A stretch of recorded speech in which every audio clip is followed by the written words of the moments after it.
कोणताही नाश्ता म्हटलं की बटाटा, रवा, मैदा, पोहे असे पदार्थ आपण वापरतोच. पण आजची जी रेसिपी आहे ते 100% पौष्टिक आहे. यामध्ये हे कोणतेही पदार्थ वापरलेले नाहीत. तर इथे मी 200 ग्रॅम लाल भोपळा घेतला आहे. तो स्वच्छ करून घेतला, सालं काढून घेतली आणि कढईमध्ये पाणी ठेवून 5 ते 7 मिनिटं मीडियम गॅसवर त्याला वाफवून घेतला. माझ्याकडे ज्या भाज्या होत्या त्या मी चॉपरमध्ये बारीक करून घेतल्या. तुम्ही कोणत्याही भाज्या घेऊ शकता. मी कोबी, सिमला मिरची, कांदा, टोमॅटो घेतला आहे, गाजर घेतला आहे.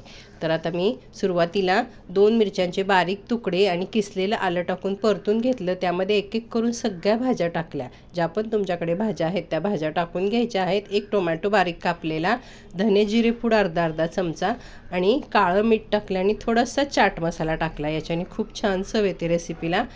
भाज्या आपल्या थंड होत आहेत तोपर्यंत एक वाटी ओट्स घेतलेत आणि ओट्सचे 2-3 चमचे पाणी टाकून भिजत ठेवले आहेत.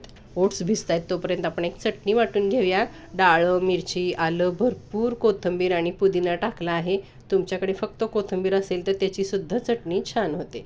चवीपुरतं काळं मीठ, साधं मीठ, 1 चमचा जिरं, लिंबू, लसूण आणि बर्फाचे तुकडे टाकून मस्त अशी चटपटीत चटणी तयार झालेली आहे. भोपळा आपला थंड झाला की त्याला मी स्मॅशरने मॅश करून घेतला आहे आणि भिजवलेले ओट्ससुद्धा या भाजीमध्ये आणि भोपळा मिक्स करून भरपूर कोथिंबीर टाकून मिक्स करून घेतला. आपण भाज्यांना मीठ घातलं होतं त्यामुळे फक्त दुधी आणि ओट्स पुरतं थोडंसं मीठ टाकून घेतलं आहे. आता याला बाइंडिंगसाठी फक्त पोहे खाण्याचा चमचा असतो तो 2 चमचे नाचणीचं पीठ टाकलं आहे. तुम्ही बेसन पीठ, ज्वारीचं पीठसुद्धा टाकू शकता.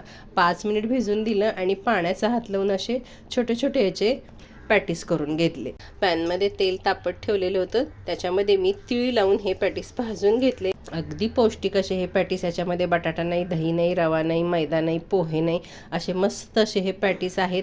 तुम्ही हे मिश्रण तयार करून ठेवू शकता फ्रीजमध्ये आणि सकाळी नाश्त्याला किंवा टिफिनला सुद्धा देऊ शकता. ओट्स आणि भाज्या वापरून कमी तेलामध्ये बनवलेला पौष्टिक नाश्ता तयार झालेला आहे. करून पहा. रेसिपी आवडल्यानंतर एक लाईक देखील करायचा आहे. चॅनलवर नवीन असाल तर सबस्क्राईब करा. धन्यवाद.